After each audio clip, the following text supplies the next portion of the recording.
Famous Facts Feez, and Brother Banks on the end. You know what I'm saying? A whole full table for y'all tonight with a lot to say about this sports world and what's going on. Happy holidays to everybody out there. We appreciate you tuning in. We know you getting your Christmas shopping on and all that, you know, bringing it to a close. But we thank you guys for stopping and parking right here with us tonight. Do us a favor. Call your peeps. Let them know we on. Get ready to do our thizzle. You know what I mean? Like we always do every week. You know, get at us in the chat rooms. We got a Penny Sports hotline in case you didn't know, right? 678-871-9602. Yeah, that's how you can get at us, man. Be a part of the show. We love hearing from you guys. You know, true enough, our opinion is the only one that really matters around this mofo. But, you know, we give you a shot. You know, call in, check it out. You know what I'm saying? We'll kick the tires on it before we send it back to you. You know what I mean? So, thank you. Go to Boxcast on your smart devices or your smart TVs, I should say, in your houses. And type in Kingz Broadcast, and you can watch us on your big screen TV. If you go to Simple Radio, another free app on your mobile device, you can download and type in 880 Radio. You can hear us right there. You know what I'm saying? In case you gotta hit the road or you walking around the house cleaning up and you just want to listen to us while you're doing what you do. You know what I'm saying? You don't have an excuse. And more importantly, we're on YouTube. Got a link over on Facebook. If you go to Kingz Broadcasting or Petty Sports, you can share the link to your friends so they can check us out. You know what I mean? So, 'tis the season of giving, and 'tis the season to be jolly. Big girl winning. Yeah. To be jolly, big girl. Oh, okay. That's how we feel. It's still cuffing season too, right? That is true. It's still It's never cuffing too late. season, so you know what I mean?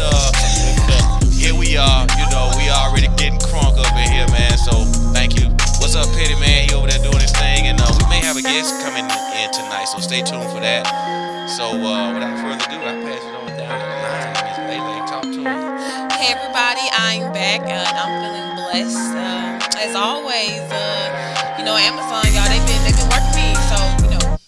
But I'm here, I'm back, you know, and Merry Christmas. Christmas is Friday, so you know, I have my gear on. Merry Christmas. I'm the only one that has, I guess, the. Would that be considered? I mean, I ain't trying to talk about you or nothing. Is that like an ugly Christmas sweater? Is that like an ugly sweater? It is, Oh, okay, all right. but you know Cool. what? I want to be the spirit though. Well, that's cool. You know, So y'all like it? we wore ours Sunday. You know, Okay. for the page. Yeah. I'm a little late.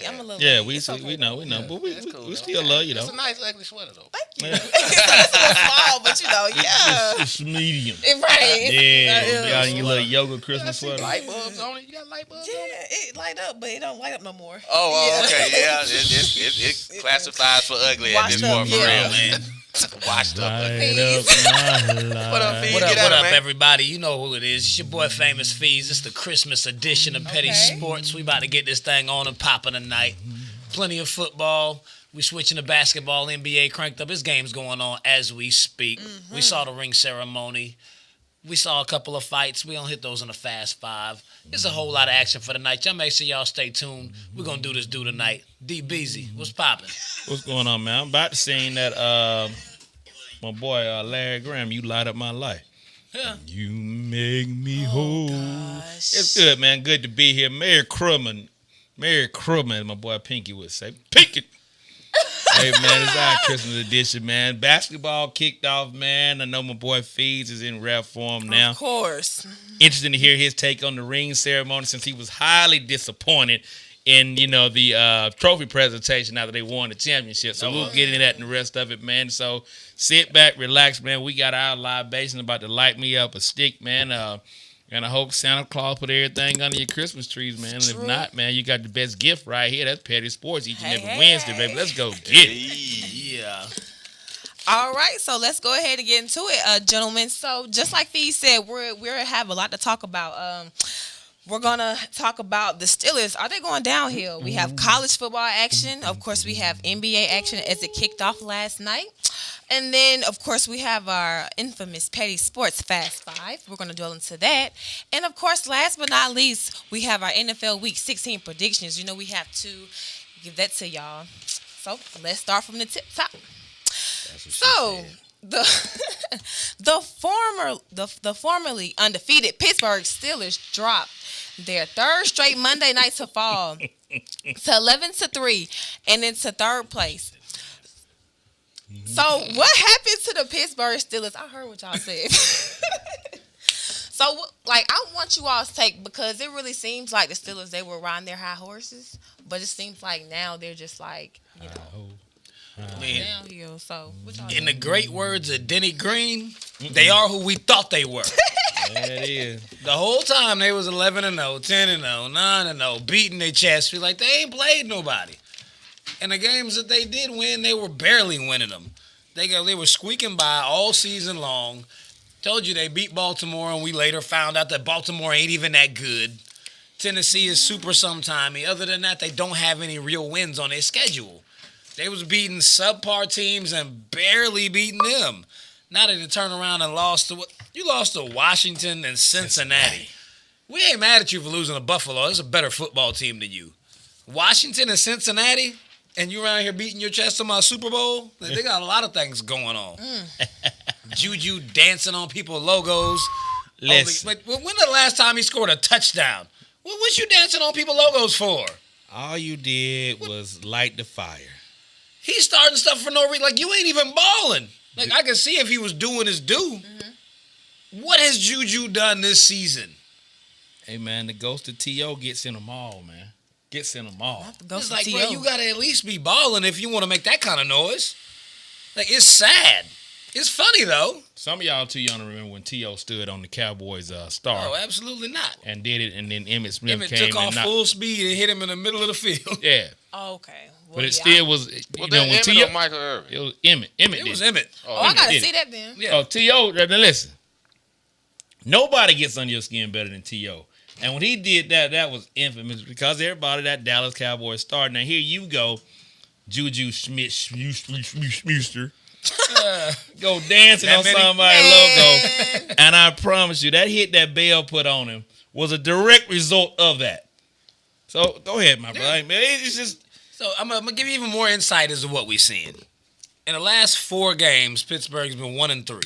Lost 3 in a row. I went back 4 just because they have not been scoring. It's the offense is what's wrong with them. They still have a good defense. In 4 games, they're averaging 17 points a game. They only scored 19 against Baltimore when they beat them because Baltimore ain't that good. Put up 17 against Washington, 15 against Buffalo, and another 17 against Cincinnati. They don't even have Joe Burrow or Joe Mixon, and you only put up 17 points and got beat by the Cincinnati Bengals. But even more ridiculous, they've averaging 55 yards rushing per game and 226 yards passing. You're not even putting up 300 yards of offense, and you've been playing bad football teams. Where the hell is your offense at? You have a top-tier defense. It's not an otherworldly good defense, but it's definitely good enough to complement a Super Bowl team if they had a pulse on offense. But like this third down where they woes are at. They only converting 30% on third down of them 4 games. It's 17 for 55. Every time third down come, they off the field. And their defense is having to do too much. It's Big Ben's fault. They got all them wide receivers. I mean, they don't have a running back, but with a passing game like that, nobody should be at. James Conner ain't chopped liver.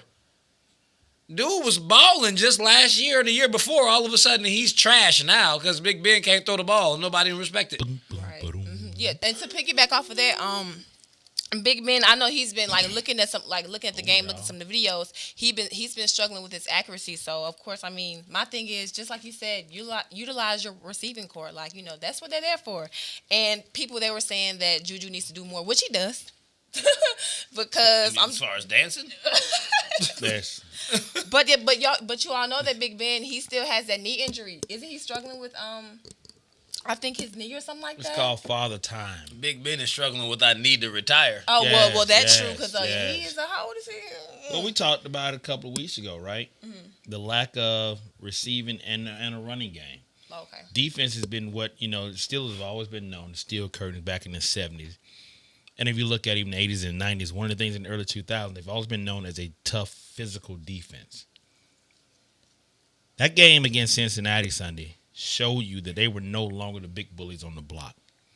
And Cincinnati came out and just decided we're going to oppose our will and be the tougher, more physical team.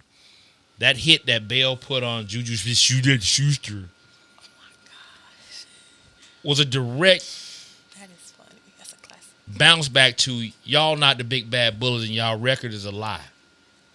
You're not that good. Wake up call. Hey, you ain't hungry anymore, Rock. Hell, you ain't been hungry since you won the fight. Hey. And you look at that game, they were flying around and Pittsburgh had no response. Primarily because two things. Football teams typically take on the personality of the head coach and of the quarterback. Tomlin is a fired up guy, but the quarterback is an aging guy, and nobody on that team, none of the running backs, none of the receivers, honestly feel that Ben can push the ball down the field and get them back in game. So now they just happen to be where they are. People are attacking them now. Yeah. So now when you say, are they, what happened to them?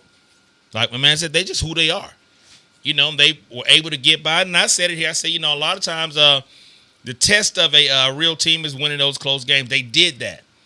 But it was literally because their defense just held strong. Okay. Now late in the season, teams are getting back healthy. Teams are hitting their stride. And you don't have that guy back there calling shots, calling plays to get you through this. And it's just what it is. He's overweight. His arm's not what it is. His knees are bad. And nobody believes he can get it done. I mean, Fat Will Ferrell was always overweight. He just had the arm on him. Mm-hmm. Now the arm is gone. His head is gone. Everything. Nobody is worried about him throwing the ball. So now they just pressing. They like, man, he can't get that thing past 10 yards. We ain't even going to follow Juju out there. He can't throw the ball that far. They ain't worried about the offense on any level. I mean, I wouldn't be surprised if they lost the rest of their games, end up 11-5. At this point, I mean, they play Indy and Cleveland. It's not like they got chopped liver for the rest of the year. They got 2 playoff teams to finish the season with, and they just lost to Washington and Cincinnati. And those were the games that we came after the Buffalo game and said, well, they're going to beat Washington, Cincinnati.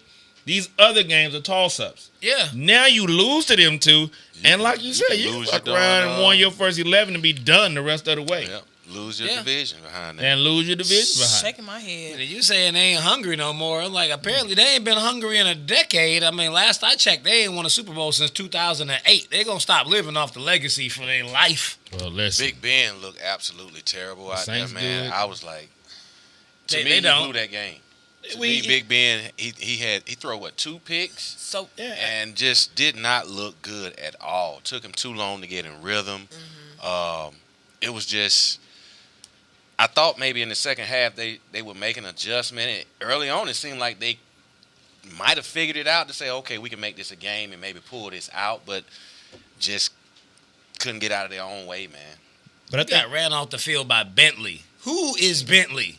here's the thing, though. I never heard of this dude. Defensive, Washington showed you last week, like Feez said, we're not going to run a double high safety. We're not going to do any of that. We're going to run you press coverage underneath and roll a single high safety. And we can beat you with this. This underneath crap with Juju coming off the wide side and then running underneath and then getting separation and getting to the field. When you collapse and press the defense in, that's done. That's a dun. That's a headshot. That's a get you. Which way did he go, George? Where did he go? Whoever we keep ringing that bell, I can't come. That's what it gets you, man. And you're gonna start seeing if you can't stretch the field, cats are peeling their ears back. They're pressing your wide receivers off the line. And that's the secret formula right there. And you don't have a real running game. Connor is still the number 1 guy, and he's 600 and some yards this year running the ball. Next guy is Benny Snell Jr. is at 358, and then Anthony, it just drops off. Nobody's averaging over 5 yards to carry. It is just a whole lot of touches, and that ain't going to win your ball game. No. So, good luck to you, Steel City. Y'all had a good run for 11, 12 weeks. Oh, I won't even say good luck to you. I'm going to say I told you so. So basically, all the blame is on Big Ben. No, just the team. It's That's not Big Ben. For me, in my opinion, Okay. that game was truly Just for Big him. Ben's fault, in my opinion. But Okay. it's not his. The collapse is not totally his. Just the way the team is constructed. And they, and upper management, coaches, and all that brought Ben back. Like, we'll talk a little bit more about it, but the league has changed, and we've all said it, right? Older, pocket passing quarterbacks are no longer the deal anymore in this league.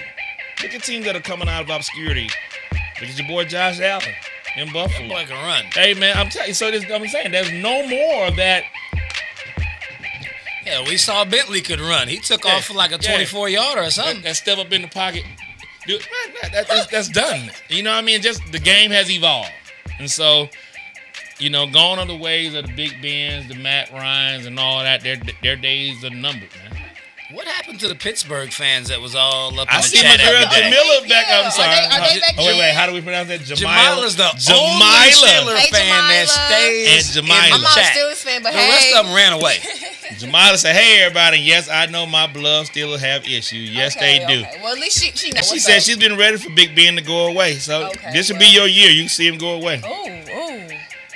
Well then. So I mean, how disastrous would it be losing the division lead be for Pitt? Starting out 11-0, very It'd be disastrous. like catastrophic on so many levels. You start 11-0 and lose the division because they're only one game ahead of Cleveland. Yeah. And they got to play Cleveland. And Cleveland had so many documented issues over the last couple of years, including this one, and they're out with and OBJ is not even playing. It would be disastrous. Like, I know they don't fire head coaches. They only had 3 in existence, but a meltdown of this proportion is equivalent to the Falcons blowing in the Super Bowl. Oh, here we go. I mean, it is pretty major, It man. I is, mean, man. if the playoffs started today, Buffalo already has passed Pittsburgh, so they've dropped into the 3 spot. They'd have to host Baltimore. Actually, no, they would have. They'd host Miami. My bad. Baltimore hasn't passed them yet. So they would host Miami. I would take Miami in that game. Their defense is good enough to shut down what they have going on, and Tua would get his first playoff win in his first playoff game. It would be horrible for Pittsburgh. What I actually see happening, Pittsburgh is going to drop all the way to the 5 spot because they will lose the division. Okay. I think Pittsburgh will beat Indy this week because their pride is hurt. So this will be one of those pride games. And then they're going to lose in a division showdown to Cleveland in week 17. And Cleveland will take the division in the 3 spot. Pittsburgh is then going to have to go to Tennessee, and Derrick Henry and crew going to send them home. And that'll be it. One and done.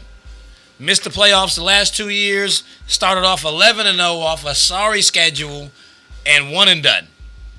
That's the fate for Pittsburgh. Hey, that's scary. But hey. I agree. Regardless of how they get there, I think they're one and done once they get there. Wow. Whatever their season You agree is. too, cuz? It's not the way they're performing right now. It's not looking good for them at all. If you look like that against, What playoff team would you take them playoff? yeah, I mean, you look like that against Cincinnati, and you had already been looking suspect up to that game anyway. That your third Super loss, depleted Cincinnati at Yeah. that. That wasn't even Third loss in a Burrow row. in them. and the Colts and Cleveland. Those are pretty formidable opponents. So I would expect them to have their hands full. Better advantage, right? And they need to come prepared, but they're not looking good. Like, they have completely fell off the rails. Most people figured they would probably lose at least one of their last 3 games. Yeah. But now the way they're looking, it's a possibility they could lose all 3. And they need these games. Everybody kind of figured, with the losses they had before Cincinnati, that would be the game that they could get back on track with, Right. to find some kind of ground zero and, right the ship. But that did not happen. So, I mean, I'm pretty sure Pittsburgh and the fans, they're running around with, somebody Like with what their hair on happened? fire. Man, when is the last time the team with the hot start actually won? We've seen this multiple times. That team never finishes. Well, it's a long season, and we understand that, right? But when you say define hot start, like a hot start is 4-0, 5-0. No, I mean Then- these like historically hot starts, Yeah, like so, 10 but- and 11. But those teams that start at 10-11 typically make the playoff, and they typically win their division. Like, maybe not all of it, but to collapse and maybe not make it and not win your division and starting 11-0. Yeah, I don't think I've ever seen that. The 3/4 of the fucking season is gone, and you're undefeated for the most part. Yeah. What the hell? How? You're 11-1 3/4 of the way through the season, and you may not make the playoffs. Shaking my head. No, they made the playoffs. They just coming in at the Yeah, bottom. but they lose these last 3. They won't. They go 11-5. Will they still make it? They still make it. That's going to come to tiebreakers, but they beat Baltimore twice, so they'll still be in. All right, so they get in. All right. They'll what they say, crawl your way in? Yeah, they going to legit backpedal in. Mm-hmm. Well, hey, y'all heard it from the crew. Steelers fans, I don't know what to tell y'all, but it's looking very scary for you all. So, I mean, that's if Miami don't win out. We will see how the rest of the season plays out, right? If Miami finishes at 11-5, they'll keep Baltimore out, and it may end up kicking Pittsburgh out because they have a strength of schedule advantage because they actually played real football teams. See? I would love to see that happen. That's true. In other news, I can't wait to Wonder Woman come out. Oh, gosh. Friday. Christmas Day on HBO Max. I'm looking at it now. In theaters and on HBO Max. You going to the theaters yet? Okay. No, I'll be at home with my Fire Stick watching it, but it may come out tomorrow on Fire Stick. We'll see. I was really just checking to see if we was gonna have to quarantine your ass from the show for the next 2 weeks. That's all. No, I just like the actress that plays Wonder Woman. Matter of fact, I just watched the original this week. Like, I didn't mean to watch the original one. I had the Beavis and Butthead. Oh my gosh, y'all a mess. Y'all a mess. All right, ladies and gentlemen, we're moving right along. So we're going to jump into some college football action. So the College Football Playoff Committee has selected the 4 teams to battle for the trophies playoffs. So are you all surprised that Notre Dame made the cut after being thoroughly destroyed by Clemson? I truly am surprised. Yeah, I gave you a full scenario in detail last week as to why they weren't making it because they was going to get blown out. They lose by more than 2 touchdowns. Yeah, we said it. Yeah. Man, fuck. That shows you how corrupt the NCAA assholes are. Excuse me, Mama Sharper, for that. Not the NCAA. It's all about money, ticket sales, what have they going to open up these damn arenas, these stadiums, and it's all about trying to recoup some money. And who better to do it is with Notre Dame and they fanatical ass fans. That's all that's about. Nobody didn't expect them to. That's all that is about. They're moved to the ACC to get the playing time. Do all that because they are a cash cow for college football. Not only don't they deserve to be there, but you basically crapped on a Cincinnati team and other deserving teams better than Notre Dame. Everybody talked about this Trevor Lawrence absent Clemson team and how they went neck and neck back and forth and they barely beat him then. No, is Trevor going to be that much better where they won't go? He just torched these cats. And a week later, y'all turn around and put them in the damn playoffs. Shame on you, NCAA.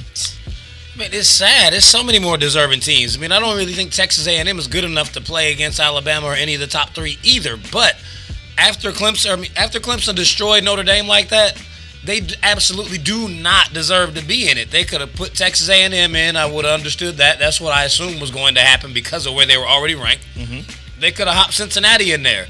Cincinnati's 9-0. They gave them a game against Georgia, so now if they do happen to beat Georgia, they're like, man, we should have been in it. And I think that's partially their own fault because they only beat Tulsa by 3 points last week. It wasn't – when you one of those teams trying to come up, you need 30-point wins. It's got to be just, like, disgusting. That game was close, so they're like, nah, we ain't moving you up. Unless you're 9-0 or ranked 9th, and everybody below you has far more losses. Well, ranked 8th, my bad. Uh-huh. I mean, Florida's 8-3, and they're ranked ahead of you. Strength of schedule. But again, still, it's like let's talk about Notre Dame though. Strength of schedule. Florida lost to LSU. We got to do the tribute. Oh, it is. Yeah, we done missed that 24. It's all right. I was surprised you kept going. That I had a lot to Notre say. Dame You were hot about that one. My bad. Mike Beasley, count us down. You know what we do. 3, 2, 1. Kobe. Every Wednesday night, right here on Petty Sports, 8:24. We recognize the Black Mama. Rest in power, my brethren. Yeah. Yes, sir. Yes, sir. Yes, sir. But now, when you say that, Feed, and you say you only beat Tulsa by 3 points, and this, that, and the third, are we giving more credence to the ACC now that even though Notre Dame went undefeated during the season, only had to play at Clemson, they beat them regular season? Are we saying that ACC football is better than those other conferences? Oh, that's absolutely what you've been seeing throughout the rankings all season long. North Carolina was ranked 5 at one point in time. Miami's been in the top 10 all year. Like the ACC has been up there. But I think they had Miami, North Carolina, Clemson, and Notre Dame all in the top 10 at one point. Mm-hmm. Okay, so that's the justification. And unfortunately, I don't think that to be true. Miami is suspect. North Carolina is suspect. Yeah. You know, the only true team in the ACC has always and only been Clemson right now, right? Yeah. And so you like look for at least the last 5 years. Yeah. And Notre Dame didn't add anything to it except the fact that they came in, they proved they could beat those teams. But we'll see, and hopefully the Roll Tide will roll over their ass, just like like they usually. when they played it when they had my boy with the fake girlfriend. Yeah, when Manti Te'o. It's gonna be another Manti Te'o. I swear, the internet went. Notre Dame is used to it. Every time they make it up here. I mean, last time they made the college football playoff, they played Clemson. Then they get beat 27-0. That drug. Wow. But in the playoff. But the fans will show up though. They're going to show up. They're going to buy. They're going to spend money. They're going to do all that. That's what the NCAA assholes are for. All about that money. It's the business. It's like every year we watch Oklahoma get ushered in there and get ran off the field in the championship game when it was the BCS. It was either Oklahoma or Ohio State getting destroyed, and they never should have been there any of those years, but they always ushered them in. Now Notre Dame is the college football playoff gimp. Just put them in there so they can get ran off and they can get their little bit of money because the team travels well and they got all kind of fans. And the game will probably be on NBC because of their contract. Mm-hmm. Well, I don't know. Will it be because SEC is ABC? CBS. Yeah. Oh, okay. Alabama carried a little bit more. Well, we'll see. But it's going to be something like that. But, yeah. It's a money thing, and roll Bama. Shout out to Alabama Crimson Tide. I got their SEC championship 2020. I got two kids I want to shout out.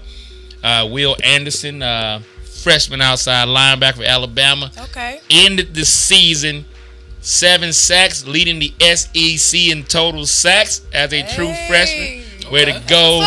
The Punisher, my guy Will Anderson, and my guy Justin Eborgi, sophomore DN for Bama. Did his damn thing this year. Both finished the season healthy, and now they're going into playoffs, man. Bring home the ring, man. Represent. That's what's up. Blackhawks forever. Hey, not mad at that. Hey, okay, I hear that. Okay, so with that being said, do you all think that the committee should expand the field to 6 or 8 teams? Because this topic has been, quite the debatable topic, surrounding the whole college football playoffs. What do you think? What do you all think? I don't think it's even debatable. There's only 3 teams, and it's even debatable at this point that Ohio State qualifies in the same category as Alabama and Clemson. I think they do, but go ahead. It's Bama, Clemson here, Ohio State is here, and everyone else is way down there. Ohio State's better than the other teams, but they're not as good as those 2 teams either. There aren't 4 teams in the country that are good enough to be in this playoff. So, no, there's no way they're going to expand it. So here it is, right? I think they're going to expand it, but what you're going to be pissed off about is this. Alabama, Clemson, Ohio State will automatically take 3 of the top spots. Notre Dame's going to get in there regardless. If you go to 6, you go to 8, they're still going to get in.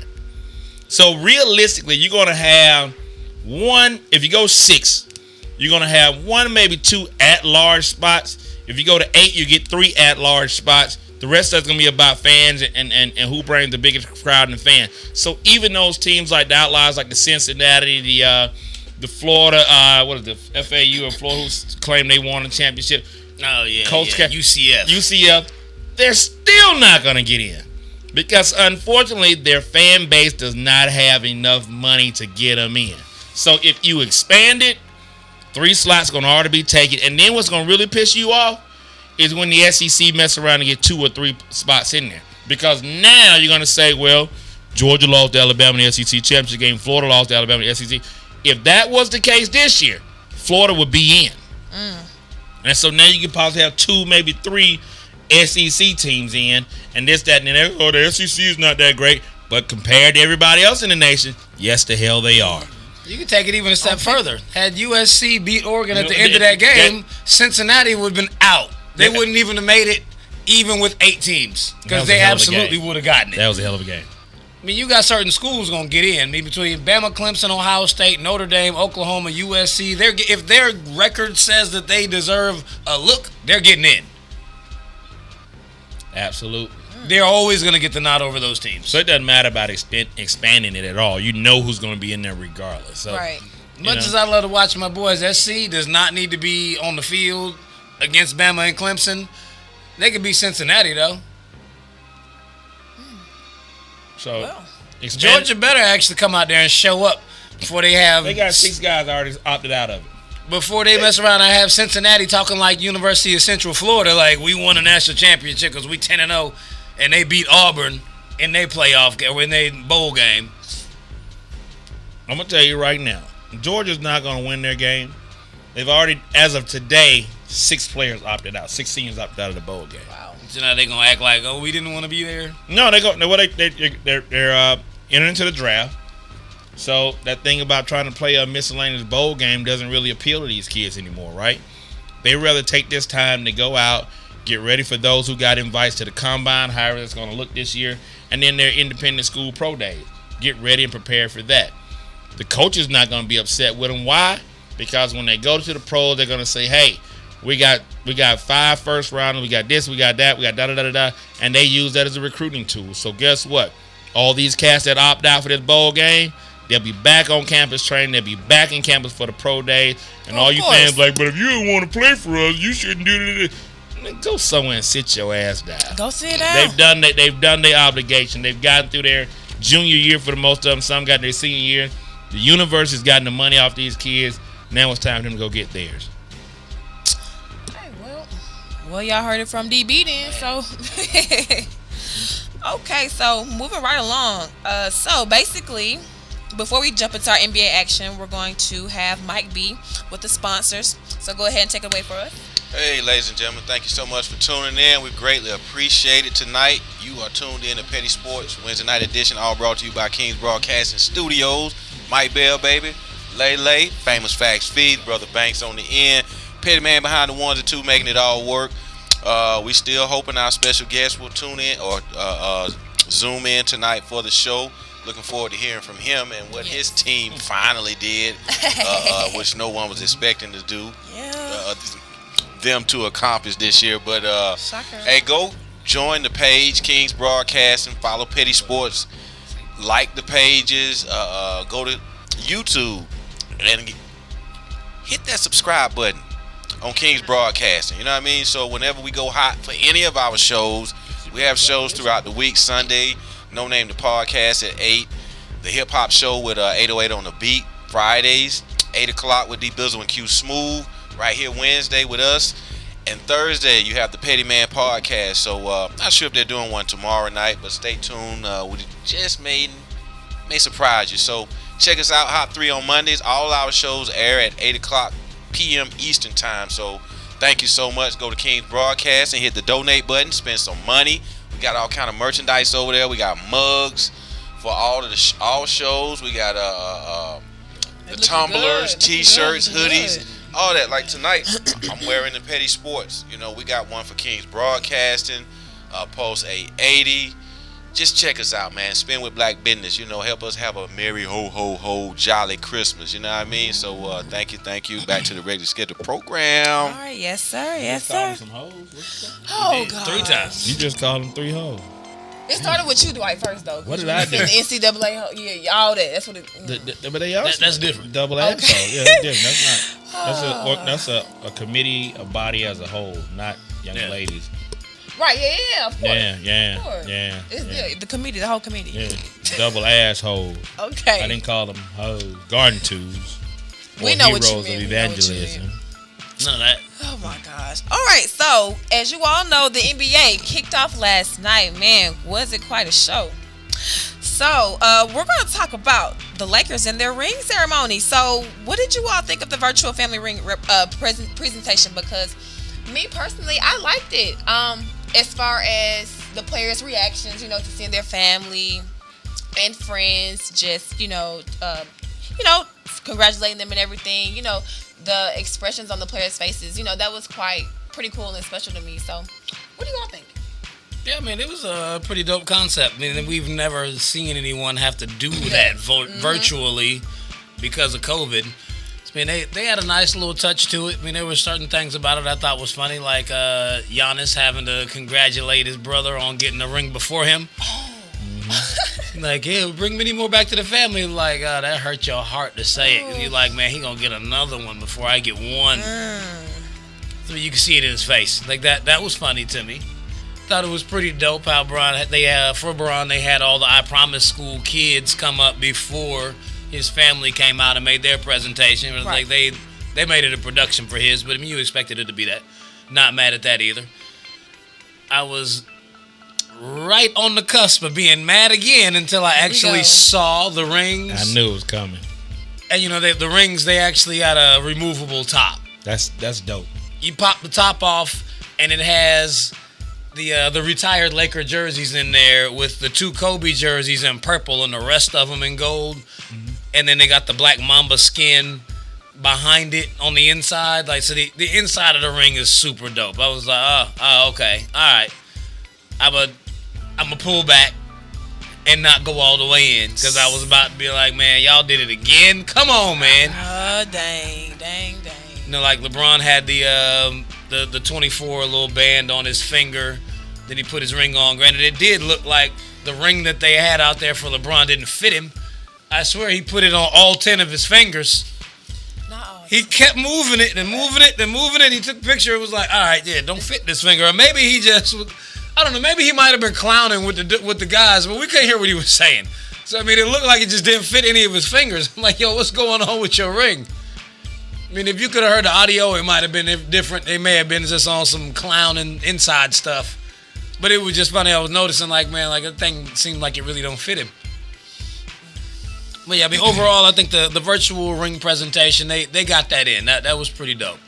Yeah, I like it's different, right? 16 karat ring.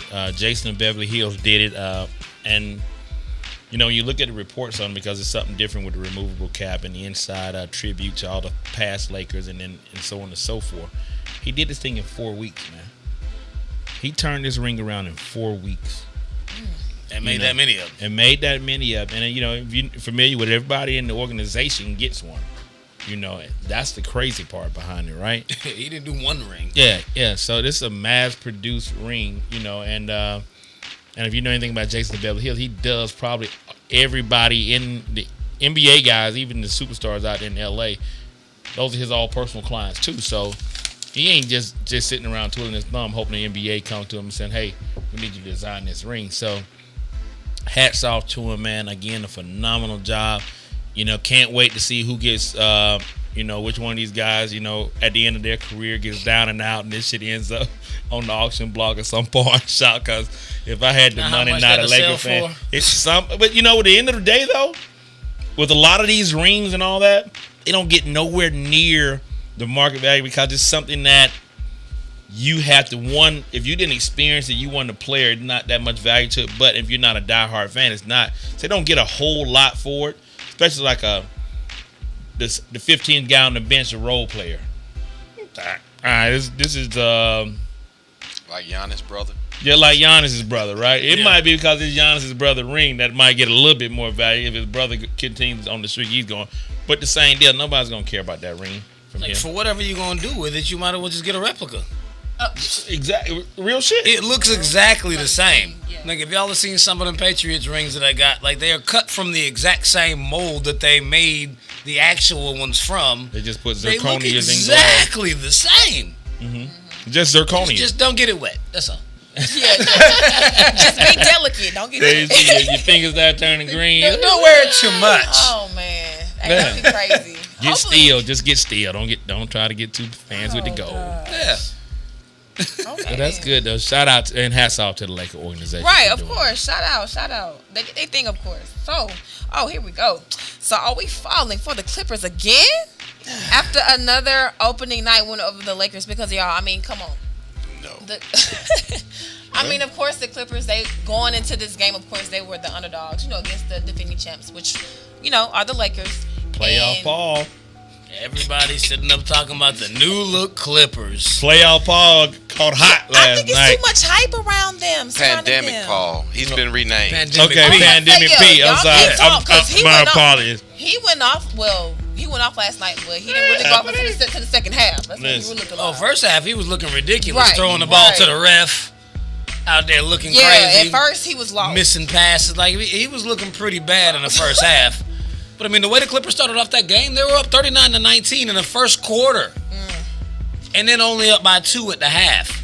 It's like you ran out of steam real fast. I mean, we understood that half the Laker roster ain't get but 72 days off, so they kind of like, man, we've been trying to celebrate. We What tired. y'all been doing? I need a off break. season? The other half of the roster I know. is brand new to the team, didn't even get invited to the bubble. So, I mean, that's the flip side of being like, you didn't get any rest. You've been off so long, you're also out of basketball shape.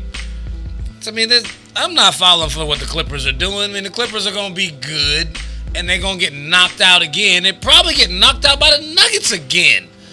Nobody worried about the Clippers really at all. There's so And much that's the hype thing around about it. them. They did the same thing last year. They won Yeah. the opening game. It is what it is. We said it before. We say it again. At the end of the day, a team with LeBron James on it, as a general, he understands and knows how this thing works. Listen, we can go in here. We can ease into these first 10 games, get our legs underneath it. Like Feez said, we've only had 70 some odd days to rest up, right?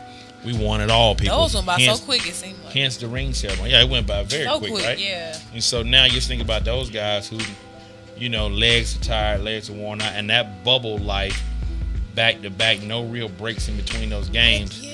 Even though people say, "Oh, you only play the shortened season," but playing Still. back to back like that, it takes a toll on you. So hey, hats off to them. They get through the first 10 days.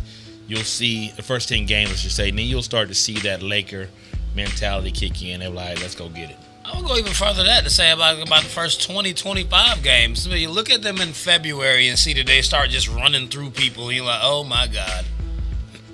It's going to take a minute for them to gain some chemistry with the new players and for everyone who actually didn't really get a break to get back in stride. I mean, it's not like they're just going to be god-awful for the first month or two of the season.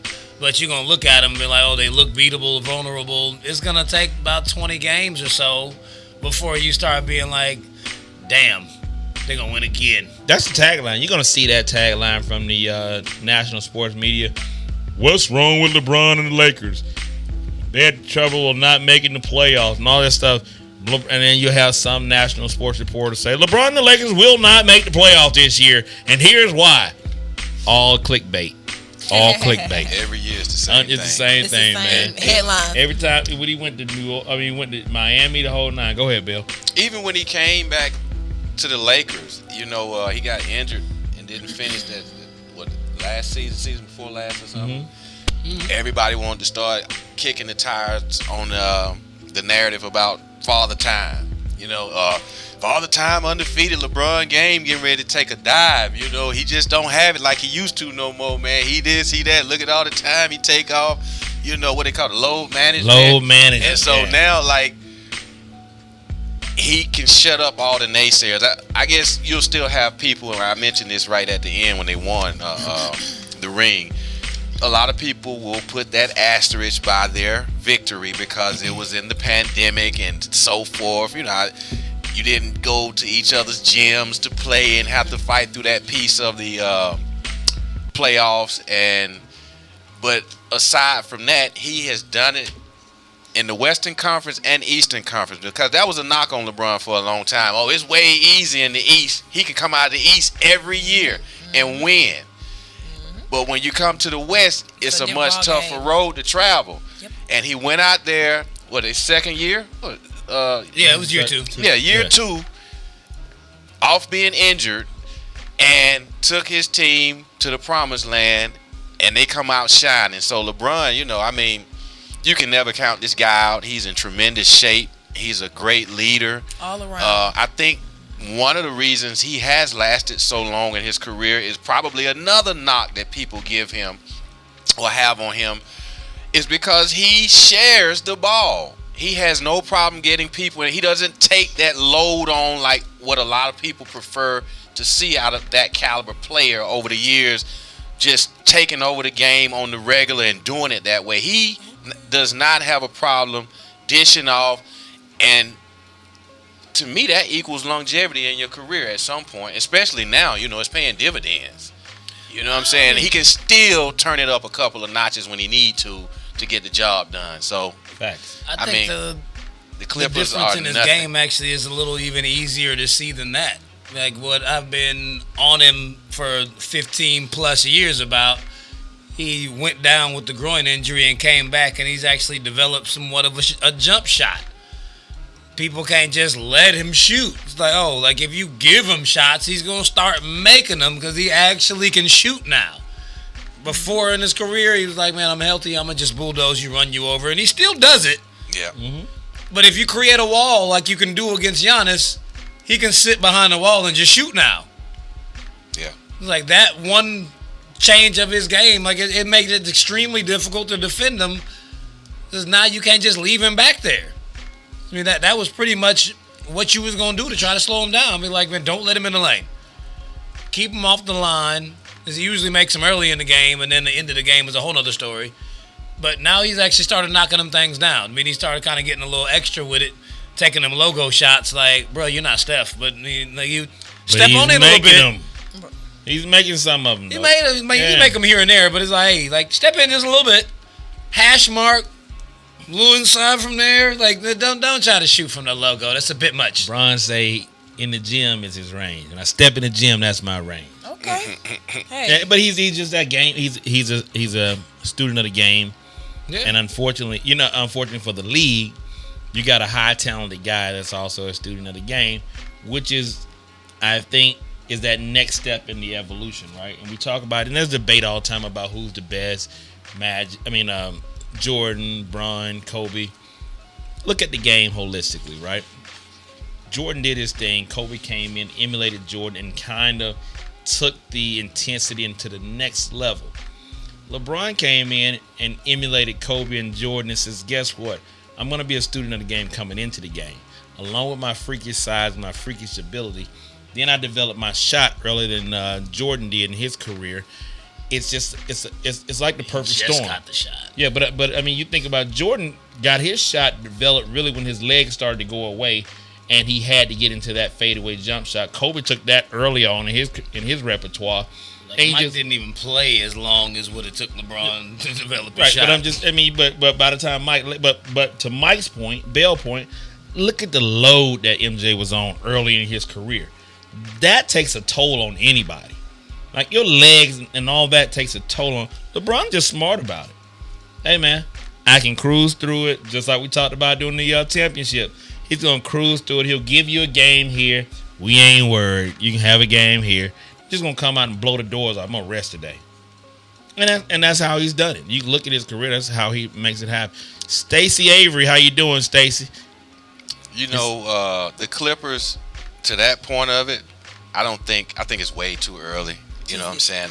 They did this last year to the Lakers. We've already seen this movie, so just stay tuned. We'll see who this last man standing in the end. It's only game one. I mean, yeah. I do expect them to be extremely competitive. Okay. Nothing. I'm not trying to say that they won't be a factor, but They were competitive last year. yeah, they were very competitive. They ran into a they matchup blew a 3-1 problem. lead. Is what they did. Yeah, they ran into a matchup problem, and I think they had some chemistry or team internal issues during the broadcast. I'm saying broadcast during the game that caused them to lose. Pandemic P and who else was going at it? A matchup issue. Leave PG alone. You call it a man. matchup issue? Well, they did have a problem Ain't no matching up damn with matchup. the Joker. Listen, man. Yeah, Joker had their number. 3-1 lead ain't a matchup issue. Okay. That's a character flaw in your leadership because nobody wanted to step up and take over the damn game and close this shit out. Right. All right. Pretty much. Yeah. Well, that's true. Well, shoot. Moving right along then. So we're going to talk about some more NFL action. So the New York Jets found a way to lose while winning. by defeating a strong Rams team in LA. The Jets have now slipped into the number 2 spot in the draft. How that happen? Jets, Jets. How that happen? That was like some shit Atlanta would do, right? You They know what I'm already saying? said Jets stands for Jets We're in the going to season. talk about us later on. In the because- season. Well, I'm just saying, like, Yeah. why would you go out and win a game? I guess they figure either, like you just said, either they trying to get Justin, which is not guaranteed, but you know, they still can wind up with one of the top 2 quarterbacks in the draft, so they can't lose in that regard. Right. But why win? It means nothing. Yeah. You took yourself out of the seat for the number 1 Early on. You know what I mean? That's like the Falcons going out winning this weekend. You know, Now- they boot themselves out of the number 4 spot. For We're what? not going to throw that in there. We're going to talk about them. Yeah, Here's the thing, right? Here's the y'all. thing, right? And I say it each and every week, right? Players are players. You've been playing this game all your life in a highly competitive environment. You know, once you decide you're going to do this thing for a career. Little league, middle school, high school, college, and then pros, right? It's very difficult to turn that switch off and not go out and play and compete. You know, now scheme-wise, it may not work out. This week, for some reason, the scheme happens to work, and the team they were playing just fell completely apart. And so then you like a shark in water, you smell blood, you get at it. And you go out and do what you do. The last touchdown, during the touchdown run, it was like, no, don't go. Boom. Take it in. Listen, it's simple athletics, it's simple competitive nature. I don't have a problem with it. Okay. Those of you that sit around here thinking that the number 1 overall draft pick is going to be a game changer, ask San Diego. Ask the Ryan Leaf. Throw out a couple names for you. Big boy that came out of Jamarcus Russell. It's not. Knew where he was going. It's not a guarantee, people. So it doesn't really matter. You can spend. Look at Cleveland Brown over the last 4 years. They've taken quarterbacks. It doesn't always work. So to say that the Trevor Lawrence or the Justin Fields is going to be a game changer, no. Look where Patrick Mahomes went. Wasn't the number 1 overall pick. Few quarterbacks taken before Patrick Mahomes. It's not a guarantee. So get this out of your head. The comment Mike Bell made about the fact that it doesn't matter. You never know who you're going to get. There have been plenty of number 1 overall picks that were bust. Tony Mandarich. That's why we could go all down the line of cats that were bust at number 1 overall. It does not matter. Okay. Well, shoot. Yeah, I mean, you can't be mad at that. I mean, they definitely... They shouldn't have won that game. I mean, I know there's always got the competitive spirit, and you be like, they're not going to just throw the game. But the situation they're sitting in is deeper than a quarterback. Sam Darnold is not nearly as bad as what people think he is. There are absolutely no wide receivers there. And you see Le'Veon Bell look like he was trash and done until he left there. And he's still. They don't have anything. You bring in Trevor Lawrence, and who's he throwing the ball to? That's a good. He gonna bring in Petty Sports? Man. Suit me up, guys. I mean, we At better this than the point. receivers they got. Nobody plays for them. I still It would run be a mean horrible if in route. Justin Fields went there. But just to that whole Justin Fields point, Justin Fields might not be worth betting the farm on either. Have you so happened to watch the last 3 games? So neither of them have it. He ain't did a whole lot. His last 3 games, they've been through for 613 yards. Combined. That ain't but 200 yards a game, 4 touchdowns, and 5 interceptions. That's because he played against Indiana, Michigan State. Now, who was that last game? It was another bad team. It was actually somebody didn't know. Northwestern. That was the Big Ten championship. So against 3 decent teams, he did nothing.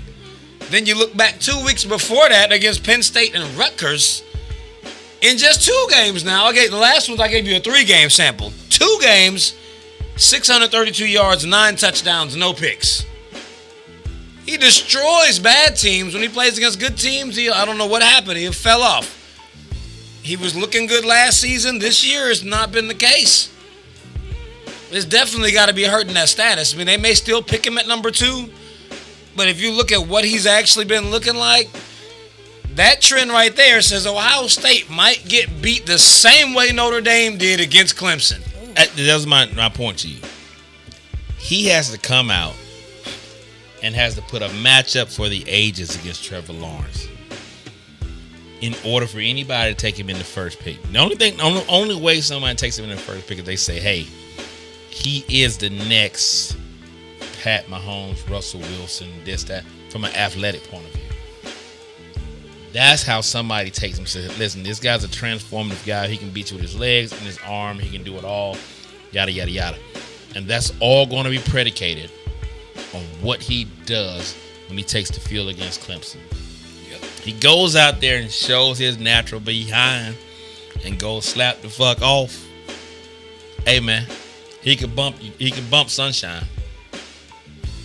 But the thing of it, the best part about that is we're not going to even get in that. 2 quarterbacks from Georgia, state of Georgia, going head to head in what could be the best game. I think if Justin comes out and Ohio State comes out to play, could be the best game of this college football playoff. I mean, I still don't think that game would be better than Bama Clemson. I mean, it's classic. I just think that nobody knows. The unexpected with Ohio State. You don't have a whole lot of game film. Like you said, they have not been just overly impressive. But you can best believe they're going to be up for this game. And it's going to be a game that they can say, we can go out here and prove the naysayers wrong. We can do all this stuff. Even though they may not win it, I think if they go out and just put on one hell of a show, goes down to the last possession of the fourth quarter, that'll be one we'll be talking about for a while. Very well could be. I mean, I don't see it happening. I think Clemson is going to smack Ohio State, and Alabama is going to embarrass Notre Dame. Do what they do best. And that just very well may mean that Justin Fields doesn't go to the Jets at the number 2 spot. Because we know Jacksonville ain't going to win no more games. They getting Trevor Lawrence. Of course. Because they got the and Jacksonville actually has a better team than the Jets. It's a better look for Trevor to go there. He's not carrying as much as he is in New York. But both organizations are dismal at best. Like, I would not be surprised if Trevor says, I ain't going either one. You sorry, mother. At least Jacksonville has been good recently. Okay. Just as far back as 2017 when they had Jalen and crew. And they went to the AFC Championship game and barely lost. Mm-hmm. They were highly competitive. A lot of people were picking them to go to the Super Bowl. So it was like that was very, very recent. When the last time you was worried about the Jets? 2010? J.E. There's the Rex Ryan days. Jets. Well, it's been a decade since the Jets have been worth a damn. Well, that leads into our next question. So how long until the Jets clean house and fire all the coaches? ASAP. I don't know what they're waiting on. ASAP. ASAP. Get rid of them now. When you hear a certain call. Fire all of them yesterday. When the world must come together. You got to fire all of them. It comes to time right now. From the ground up. I there mean, are people crying. You just have to. You got to clean house from the bottom up, and the season coming to an end, so it's time to rebuild. What did you say Jets stood for with again? A new regime. Just in the season. That's it. Just in the season, they getting rid of all of it.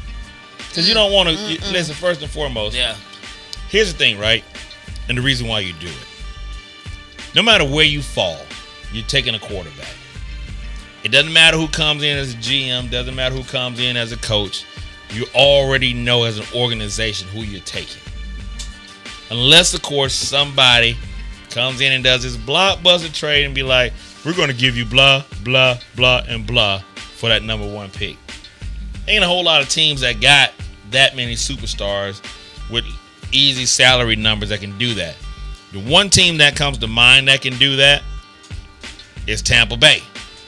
They got a whole bunch of 1-year contract guys, big name guys on 1-year contracts that they can load off and then get that overall pick. Because you know just as well as I do, if they're smart about it, and I'm just saying smart about it, and depending on how this season starts, if they go to the second round of the playoffs, I'm sure we'll talk about when we get there.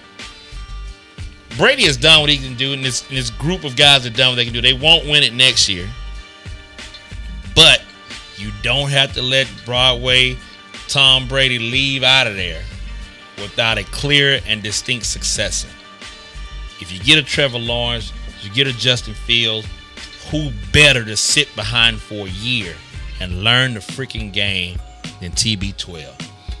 Don't look for an AB, a Gronk, or a Shady McCoy, a Fournette, because you still got Roy Jones once he's healthy in a package. Roy Jones. Jones. Ronald Jones. Rojo. Hey, in a full kind of like a package deal to say, hey, we give you all these guys for that number 1 pick. Jets ain't got shit to lose. Jacksonville ain't got shit to lose. You get a bunch of seat fillers, bunch of veterans, and you still turn around and you get a decent pick. And like you said, Sam Donald ain't bad. Fuck around and get him Grunk. AB should get Mike Evans too. Sam Donald now all of a sudden has a goddamn team. Shady McCoy, Fournette. All of a sudden, you got something to work with. Man, it's a hell of a long shot. If that actually happens, and we're going to have to come on here and pay homage to that ridiculousness. I don't see that happening. And give me a GM job, goddammit. I deserve one. I don't see that happening on any level. But if it does, then we'll give you all your props. But there's no way that's happening. That's too much. Breaking news. Tampa Bay has just inked a deal with the Jets to take the number 2 or the number 1 overall pick. Nah, I don't see it. Shit'll be crazy. Yeah, that would be crazy. It's all right. The only reason the Jets had a topic is we thought Jansen was going to be in. Let's move. Let's get away from them. Oh my gosh. Is he still Let's move. We're getting away from them. All right. So, here we go. Our very own beloved team. Don't y'all just love us so much? Watch your mouth. Oh, yeah. Watch your mouth. All right, so the Atlanta Falcons played a shouldn't hurt. perfect first half of football Sunday afternoon and forgot that both the second half existed and Tom Brady was on the other side. Wow. Okay. So this has been just like the question forever. How do the Falcons keep blowing leads? Like, of course, as you all know, we have a good lead at the beginning. Of course, second half, it goes nowhere. And, of course, as you all know, we're just not a good second half team. But it's just like, where did this come from? Like, it's the culture. The culture we have here. And like Banks just mentioned, saying that about the Jets a minute ago, like, nobody's manning up, grabbing itself by the bootstraps and just going out and saying, hey, let's do this. So it's a mixture of a whole lot of things. The Falcons, it don't just lie with the culture. It's the coaching, the players, the scheme. I mean, you just go on and on and on. But until the culture change, I think that's when it starts to be a little different. The Falcons, for years now, have suffered the same fate in big games. And maybe the not so big games. Like, they show up in the first half. You figuring, like, as a fan, even back in the Super Bowl, like, oh yeah, man, here we go. We couldn't believe it. It was like, oh. And then the second half roll around and you just kind of, hey, okay, but what? Man, did y'all just do this? This is what we used to as Falcon fans, like basically watching the meltdown in slow motion, man, and it's absolutely look a at horrendous feeling for a fan. Look at it from this standpoint. The same thing that y'all complained about that y'all didn't do in the Super Bowl is the same thing that it pretty much is more times than not in these games where they blow leads. They were up 24-7 in the third quarter. It sounds for the entire game, they had 13 rush attempts for 37 yards. 13 attempts? Matt Ryan threw the ball 49 times, and you only had 13 rushing attempts for 37 yards. And guess what? Matt Ryan has 16 of those. He damn near led the team in rushing and passing. You're not running the ball at all. You brought in Todd Gurley. All your damn running backs ain't hurt. The scheme. I don't care who is your running back. Give him the ball. You're not even trying. That's why I say this. Get a ball to Ito. The scheme is Get jacked a ball to up. Olsen. Does he even play in Atlanta anymore? We don't know where Quadro is. The scheme is jacked up. That's why I say. But none of the running backs got the ball. They ain't run the ball at all. What's the point of you up 24-7? Run the clock out. It's like, what's the point of having Gurley? You do remember just a couple of years ago that same dude on the other side of the field took your heart away. Run the ball. What's wrong with you? Gonna leave him time. You read this book. Hell, you wrote this book. Run the ball. It's really like that game was really like deja vu all over again. with Brady, even though he's with a different team, but still, it's just basically like y'all causing our co-host down there to consume a little more than normal. Let me say this. Hey man, listen. I promise y'all, some people here think that I just be talking out my ass, right? I really need a GM position. I've said this over the last 3 or 4 weeks. It's scheme. It's scheme. How many rushing attempts did we have, Feez? 13. We were up for 3/4 of the entire game. We were up. 24-7. Up. 60 minutes in the game. We were up for 48 minutes. 52 minutes of this game. We were up. Not tied. We were up. How many rushing attempts? 13. Again, I keep telling you guys it's scheme. I don't give a damn what you do, how you do it. You up like that. Ball control management. 4 out of the last 6 possessions we had were 3 and outs. 3 and outs. Must have all been passes. Hey, man, I say to you again, it's all about scheme. Okay, scheme. Dirk Cutter didn't have a scheme in Tampa Bay. He didn't have a scheme when he was here in Atlanta the first time. And all we keep doing is recycling old-ass gray-haired white men to do offense. There's nothing creative about it. There's nothing imaginative about this offense. There's absolutely no. We have way too much talent, and the only separation route we got is a fucking post or a go route with Ridley. That's the only creative route that we have. You watch Tom Brady come out of the second half to nullify your fabricated blitz because our front four ain't doing it, so now we got to blitz 5 and 6. Guess what they did? Brought an extra tight end and quick hit the hell out of you. All you hear Brady saying is 45 Mike 22 45 Mike 22 40, calling out the blitz because we ain't at this point they know the scheme, we're coming at them. Pick the shit up, hit it quick. They picked up the tempo and our Falcons could not counteract that. Now granted, we got a big enough lead from a defensive perspective. You say shit, we got a big enough lead. We're not giving up the big quick plays. Let them drive down the field and be methodical about it. Came out of the third quarter, they drove down and scored. We came back behind them and scored again, 24-7, whatever the case may be. But the offense sputtered out, and the defense can only do so much. Very reminiscent of the Super Bowl, where your defense stayed on the field too long. You're 3 and out. Then you bring in Gurley. We had a Todd Gurley sighting. -1 yard. And Todd Gurley comes into the play. Tampa Bay has a blitz on. Mr. Block. The linebacker is coming in the B gap. His ass is standing. Wait. He starts out standing in the B gap. We can't find him. Blocking right. Said go. We can't find him. 1,000, 2 1,000. Man. And he takes his ass off the outside. The guy coming right in the B gap. Boom, get the first sack of the goddamn game. Understand. That's scheme. Why are we interviewing Raheem Morris? That's scheme. No. You interview Raheem. Raheem has done enough to be interviewed. But you got to get rid of Dirk Cutter. You got to do that. He's done enough to come in and it warrants him a serious consideration and an interview for it. Why is Raheem Morris saying run the damn ball? But again, He just scored just like everybody else. but here it is again. Raheem Morris understands what it is. He could have come in week 1. He fired the special team coach out of the debacle with the Dallas Cowboys and all that shit. Once he got the job, he fired him. You can't fire your offense coordinator mid-season. It's understood inside. It's understood inside of that camp that Dirk Cutter don't know what the hell's going on. Mike mentioned it. The players understand it. Every team we play with lackluster receivers get separation.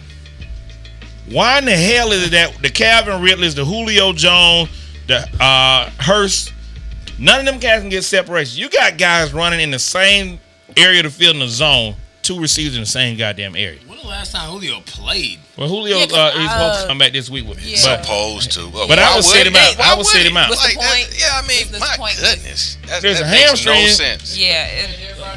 Listen, hamstring, you don't have nobody else. Hamstrings can kill your whole career. Period, point blank. Hamstring can kill your whole career. It may be tweaked now. It may be a strain. But if you pull that hamstring, Yep. it could mess you up. And we all know Julio is a vertical type guy to hold 9.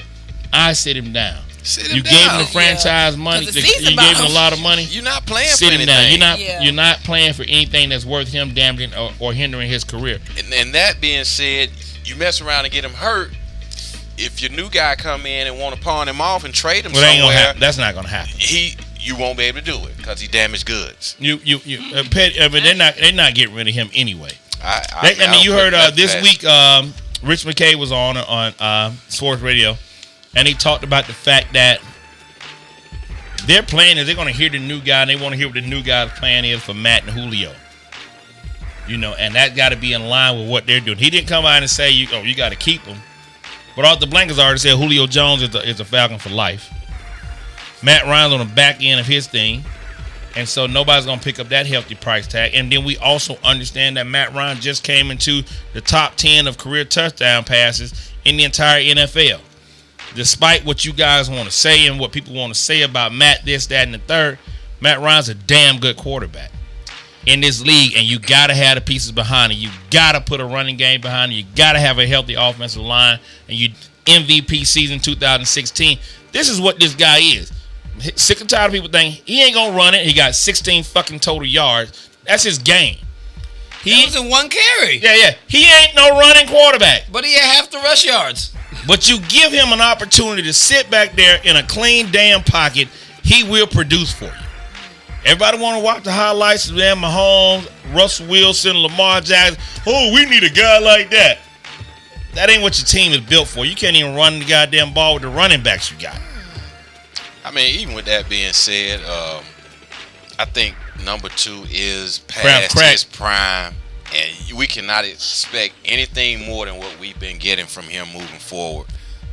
Even though he looks good on paper, always have. All of us. All of But us. empty He looks stats good, for me period. as a fan. You know, Come on, man, you don't get it has done nothing. His stats has done nothing for my team as a whole. For He's me the to best feel, quarterback this team has ever had. and we still look like hot garbage. No, you haven't. Now you grew up in this damn city. Hey, man, you grew up in this city with 3 wins. You grew up in this shit. Two of the Falcons, man, You grew up in this city. You grew up in this time where we didn't even have a shot at making it to the NFC Championship game or making it to the Super Bowl and doing all that. And then it's amazing And we still how don't this guy have a got ring. you 2 NFC Championship That don't games, mean nothing to me, one man. I want a ring. Super Bowl. I want the understand big everybody ring. wants a ring, but Yeah. you can't Yes, put sir. it all on Matt Ryan and say Matt I Ryan didn't is put not it all that on guy. him. What I said was we cannot expect more than what we've been getting from him, and Babby he ass is the leader fan. of the team, so Babby. he's going to get the brunt Matt- of the blame from me anyway. So What I've never known a As quarterback to much do. as we would love to He has continue never- on with this Matt Falcons done stuff, sit in the goddamn and when I draft say room. love, I say that with all the sarcasm and the history of life. We got to move on to the sponsor so we can get to the next topic. Mike Bell, Let's go ahead go. and take this thing away. thank you so much, ladies and gentlemen, for joining us tonight here at Petty Sports Fake ass Wednesday Night Falcons. Edition. All Fake brought to you ass by Falcons Kingz fan. Broadcasting Studios.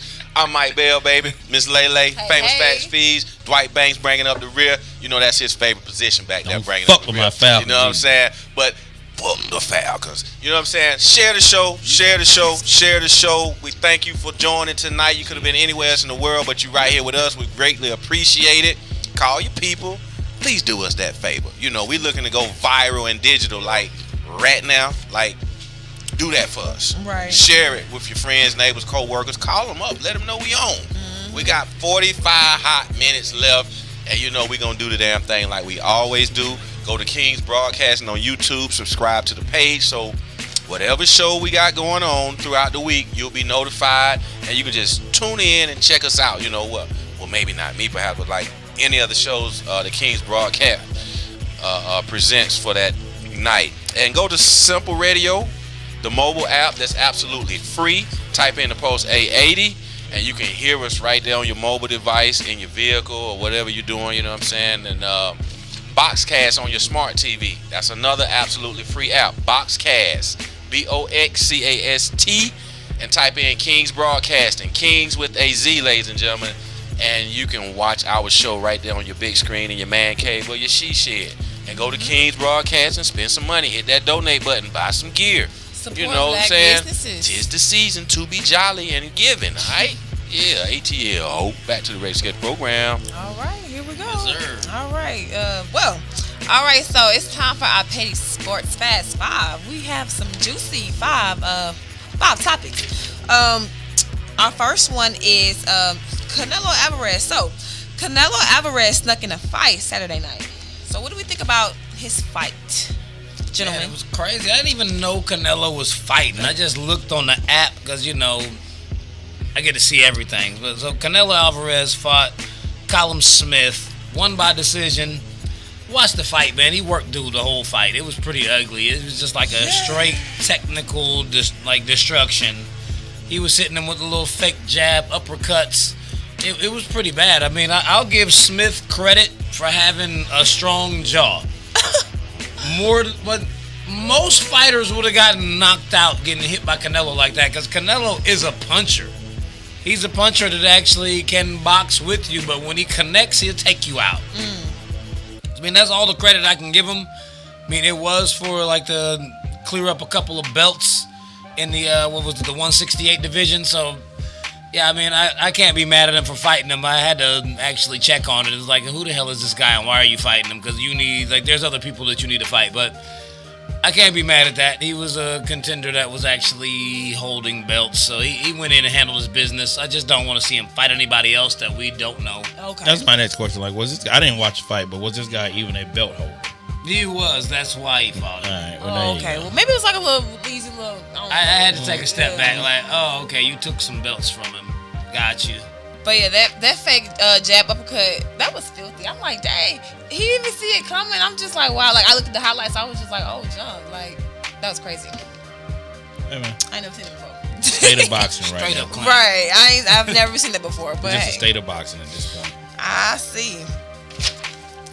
All right, so Dana White is promising. You have anything to say about that? Oh, me or Mike? Oh, Mike, my bad. You had nothing to say about that? I didn't see the fight, so I don't have nothing. Because if we mess around and just go past you, you can be hot around there. Pull your little Bobby Bell thing. I know how to speak up. I didn't say nothing. I didn't say nothing. All right. Appreciate you looking out, though, good sir. Oh my gosh. All right, number 2. Dana White is promising UFC fans a super fight in 2020. John Jones is stepping back into the octagon to fight Israel Adesanya. Did I say it right? Okay. All right. Who wins this matchup? What you say, Feez? She got it this time. I did. Broadcasting class is paying off. All right. John Bones Jones and Israel Adesanya. I mean, it sounds like a dream super fight.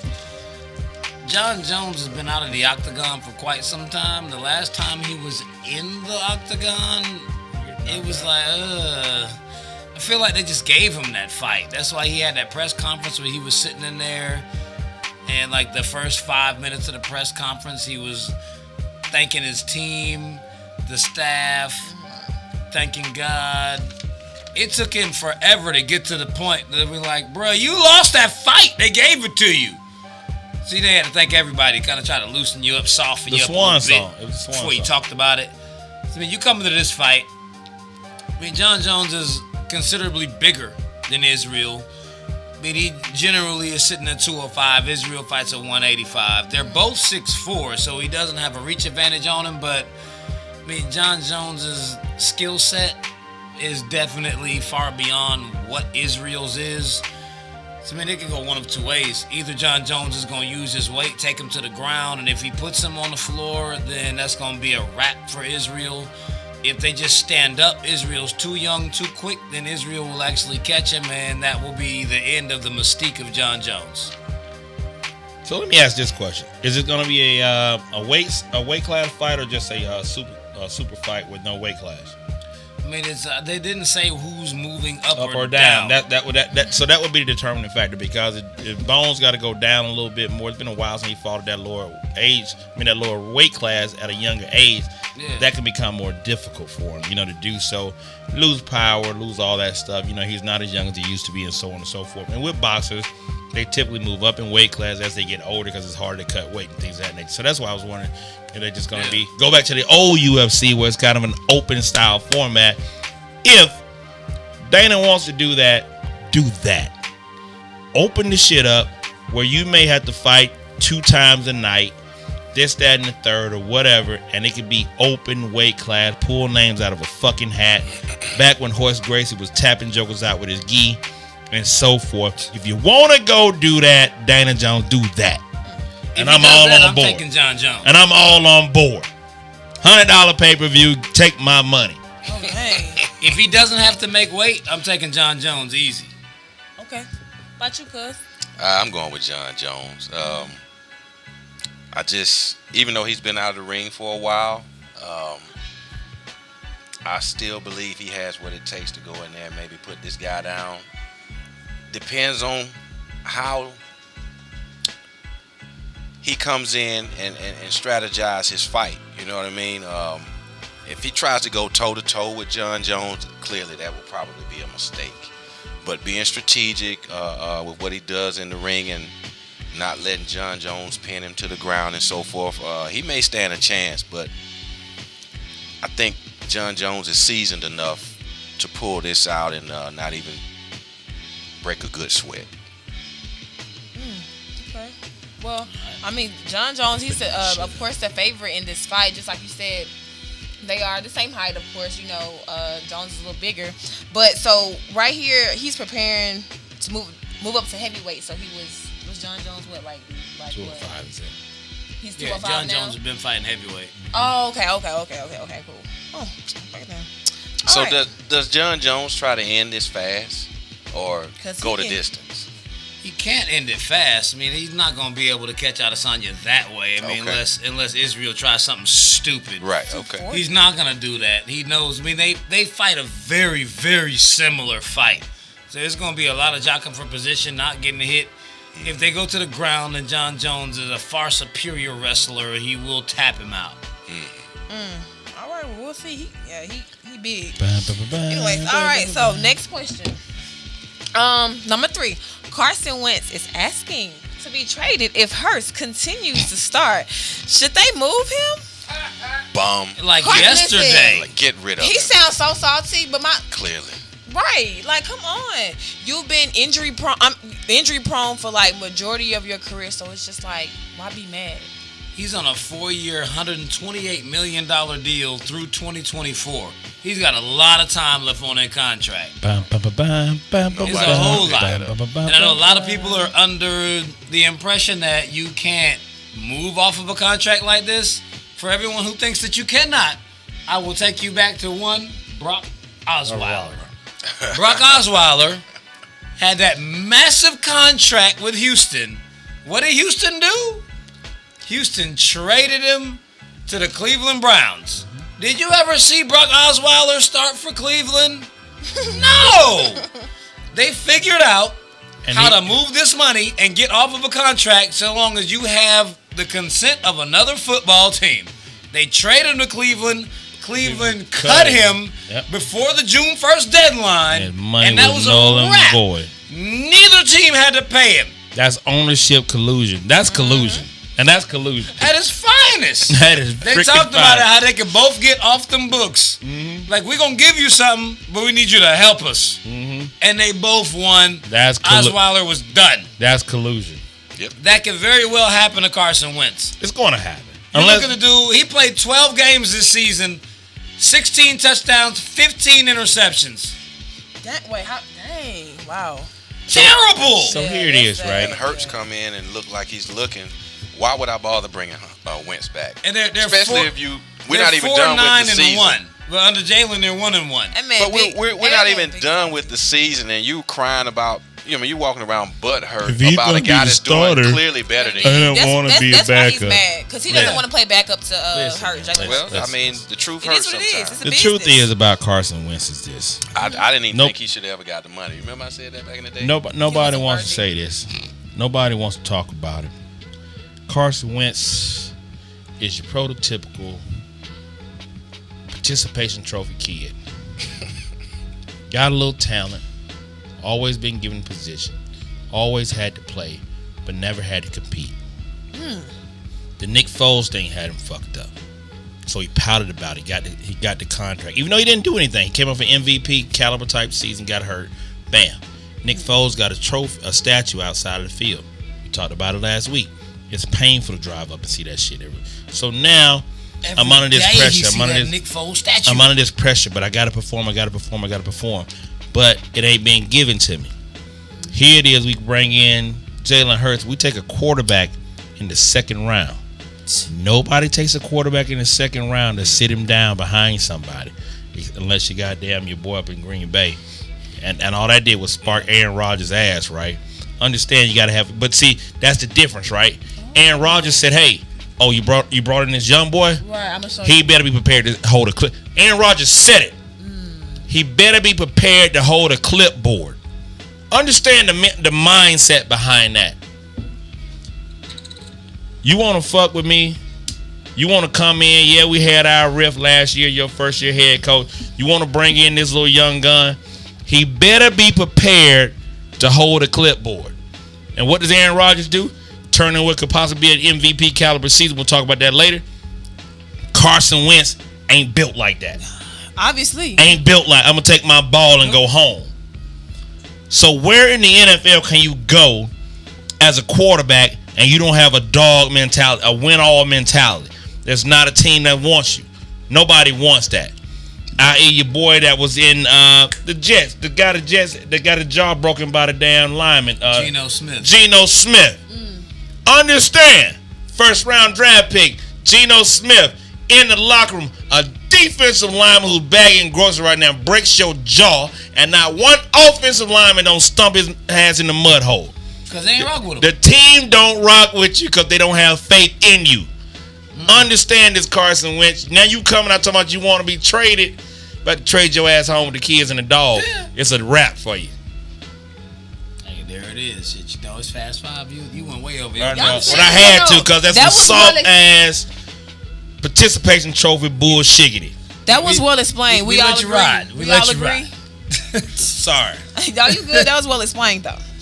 All right, so moving right along. So we have 5 Christmas Day NBA matchups and 1 NFL game. So what are you all most looking forward to? Which game are you looking forward to watching? Just to let you know the NBA schedule: Pelicans and the Heat, the Warriors versus the Bucks, the Nets and the Celtics, Mavericks and Lakers, and Clippers and Nuggets. Man, I'm kind of torn between seeing if the Saints can get over their woes against the Vikings, because I almost always choose the NFL game over an NBA schedule. But I also want to see Kevin Durant and Kyrie against Boston. Boston's not a team that's rebuilding or trying to figure anything out. And the way the Nets looked yesterday, I'm highly interested to see how they play against Boston, because I don't think it's going to be the same out. So I'm gonna go with the Nets and the Celtics. Okay, that's your favorite. That's what I'm looking forward most to watching on Christmas Day. What were the games again, Lele? So the Pelicans versus the Heat, the Warriors versus the Bucks, Nets versus the Celtics, and the Mavericks and Lakers, and Clippers and Nuggets. I'm gonna go with that one because again, New Orleans and Miami beats them. Big boy ain't ready yet. Golden State, the way they got their ass handed to them the other night. Yeah, the Brooklyn Boston game looks to be more intriguing. Dallas and Los Angeles. And again, the NFL flexing their NFL muscles again. Hey, we know your season been pushed back a little bit. Y'all can get an NBA goddamn Christmas. This is a litmus test again. Okay. The NBA is saying we're gonna run our litmus our games, and the NFL is saying, I'm gonna fuck with your Raiders. We're gonna drop this game on your ass. And they ain't even giving no look. The Saints and Vikings, both are pretty good teams right now. They could have easily taken one of these high-powered games and fucked the NBA up easily. Well, you see the NBA flex their schedule around it. Yeah, you got the NFL game is at 4:30. The Brooklyn-Boston game starts at 5. The Lakers don't play till 8. They have to make sure the NFL game will be over all the way. Even if it goes to overtime, it'll be over before the Lakers play. The power of the NFL. And in any other circumstances, the Lakers should have been playing at 5. Yeah. NFL Christmas game. Midday Christmas game. Like, it's supposed to be the marquee game is supposed to be in the middle of the day. At 2 o'clock. You all sitting down at Christmas dinner, you're going to watch the Lakers and Golden State, and used to be the Miami and Lakers, whoever it was, right? They don't want that game to run into it they or start down. while it's happening. Yeah, they bowed down. They know better. For me, I think that the NBA still winning, even though the NFL dropped the game in there. Like, They did ease the it NBA on. starts at 12 all the way till maybe 10 at night, before 11 at night, before the game's finished. So they winning overall. Like, okay, they dropped the game in there. All right, we deal with it. You the NFL. Okay, cool. But as far as the game, I'm torn between the New Orleans and Miami game, and like Brooklyn. I kind of already. They're looking like I expected them to look right now. I don't know how they'll look against Boston. That'll be a nice look early here in the season in a game that really don't mean much. But I'm really eager to see how Zion is progressing. You know, he's projected to be the new in the league. So, I mean, I think I'm more excited for the New Orleans-Miami game at 12 o'clock. That's the first game of the day. Basically. Me too. But hey, we'll see who has the most ratings. I mean, of course, the NBA, they have 5 games, so hey, we'll see. The Lakers and the Brooklyn game will probably have the most ratings. Oh, true. Right. Lakers game will have more ratings than the Brooklyn game for the simple fact that the Saints game will be on when Brooklyn is playing. Most people are going to be back and forth, though. Yeah, a lot of people are going to be back and forth. Yeah, all these times, it's like all the good ones are coming on, like they're calling it around the same time. All right, so last but not least, with 2 weeks left in the NFL season, who is your MVP? I mean, it's actually pretty cut and dry. It's Pat Mahomes. His team is 13-1. They're likely going to finish 15-1. Nobody's giving them resistance. They haven't been blowing people out, but they've been winning and winning in multiple ways. They don't have to score 50 points. Their defense doesn't have to play an amazing game. They put games together and they do what they're supposed to do. Pat Mahomes is first in the league in passing yards, third in touchdowns, best record in the league. If your team has the best record in the NFL and your quarterback has top 2 or 3 stats in multiple categories, he's winning MVP. That's what it's going to be. I mean, there's a case for Aaron Rodgers because he's got 40 touchdowns, so he's 4 touchdowns ahead of Pat Mahomes, but he's 600 yards below him in passing, and his team is 11-3. They're both ranked first in their subsequent conferences, but 13-1 next to 11-3, even if neither team loses another game, 15-1 versus 13-3, way more yards, touchdowns negligible. Pat's getting it. Yeah, I agree. I go with Pat Mahomes. Been repping all year. The guy's a stud. His team is a fucking cheat code. So, you know what I mean? That's my pick right now. Gotcha. Hands down. I don't think nobody's touching him. If you look at the kid, right, and what he does from the position of quarterback, it's not just a kid that's poised under pressure, things of that nature, but he makes team defenses look crazy. You look at the game last week where they dropped back 2 safeties in run formation to try to slow down these wide receivers. And all this kid did was just, you drop back 2 safeties, as soon as this front 4 can't get them, it breaks down, you man-to-man coverage, I take off running. You can't stop. And then when you break back down into a traditional, where you got to bring somebody in the box, I hit you over the top with my wide receivers. I do these things, I extend plays. Pat Mahomes is hands down the MVP of the league. He's doing it in a major way with his leg, with his head, with his arm. His arm slots are just crazy. If you watch this kid, it's like watching a middle infielder in baseball throw the ball. When you watch a shortstop get the ball and he gets in the hole, he just does this. And he just does that, what we call a dart throw. Pat Mahomes throws the ball 25 yards down the field with a dart throw. It's ridiculous how this kid is playing right now. And as far as we can see, as long as they continue on this clip and free agency doesn't tear this team up from a speed perspective, he could be our MVP for the next couple of seasons. Oh. Easily. Yeah, I mean, it's hard to argue that. Yeah, it is. I mean, Pat Mahomes, honestly, he's winning in all areas. All areas as far as, of course, him on the field. But, I think isn't he expecting a baby or something? Like, Did he get our girl pregnant? I believe so. And then I know he proposed and stuff. When they got married, I don't know if they were having a baby, but they might be. The baby shower, yeah. I think the baby shower, I seen on Instagram. But yeah, he's winning in all areas. Okay.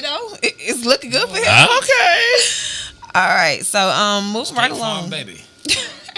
Moving right along. So KD and Kyrie, it was like the Kyrie show. And the Nets beat the brakes off Steph Curry and the new look Warriors. So are the Nets that good, or should we pump our brakes after one game? I mean, I think we should absolutely pump the brakes.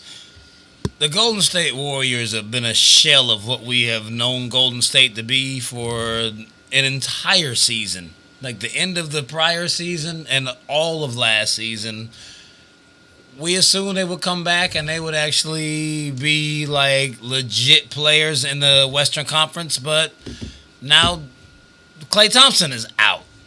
So it was like now it's just Steph with a couple of new guys. He's got Oubre and Wiseman. James Wiseman. Mm-hmm.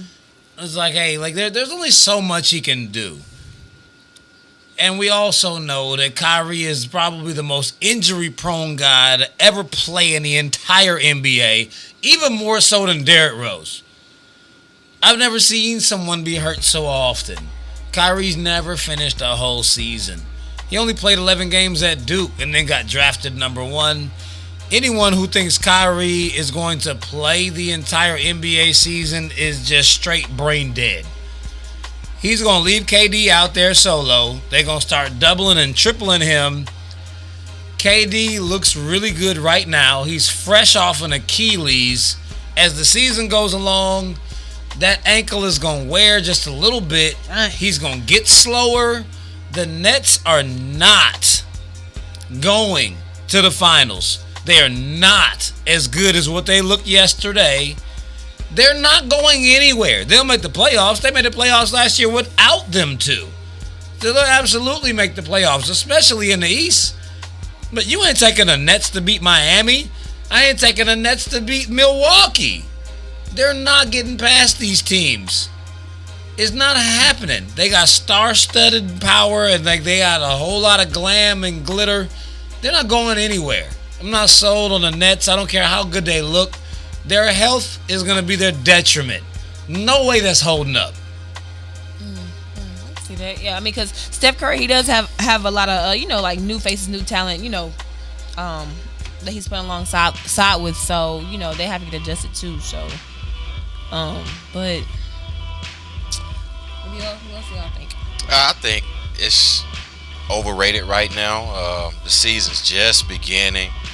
You're looking at Golden State right now. You're looking at some, the players that they have on the court. You're like, man, this is a whole new look. You know what I mean? The scheme and the players that's out there. You're like, wow, it's almost like a shell of themselves from what they were. So it's going to take a minute for them to figure it out and get that chemistry and start gelling, to start winning some games and look like they can compete. Here in the West won't be easy. I don't think the Golden State Warriors will be a factor. I think they'll be lucky to make the playoffs. You know what I'm saying? I don't think they'll be a totally scrub type team. They might barely make that 8 seed. So it's interesting to see. But yeah, I think just pump your brakes a little bit right there with the Nets and what they're doing. They're going to have their peaks and valleys. I think they're going to be a pretty dominant team in the East, but like Feez said, I don't think they're going to compete with Milwaukee when it comes down to it. When the playoff time starts to roll around and the games really mean something, you'll probably have your Celtics, the Heat, and teams like that, starting to step up and say, look,